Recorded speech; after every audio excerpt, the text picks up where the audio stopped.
তুমি কত দূর পড়েছো? বেশি দূর পড়ি নাই, যতটুকু পড়েছি সায়েন্স নিয়ে পড়েছি। চাকরি অনেক পেয়েছি কিন্তু করি নাই। আজব লোক তো, চাকরি পেয়েও করো নাই? করি নাই। চলবে, মিথ্যা কথা বলছে। আমি যদি পড়াশোনা করতাম তো কি গান মারাতে জুতো পালিশ করতাম, আমিও তোমাদের মতন স্যুট বুট পরে ঘুরে বেড়াতাম।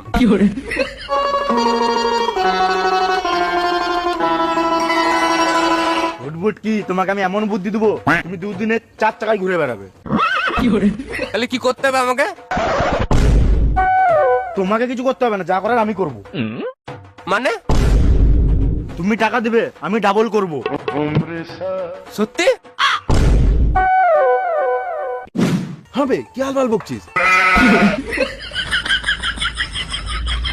এমনিতেই আমাদের কাছে টাকা নাই, তুই ডাবল কি করে করবি? আবে তুই বুঝবি না, চুপ কর। তোকে লোকে কি বিশ্বাস করে টাকা দিবে? তুই যদি কোনো গরিব মানুষকে বলিস তোমার টাকা ডাবল করে দেবো, তাহলে দিবেই।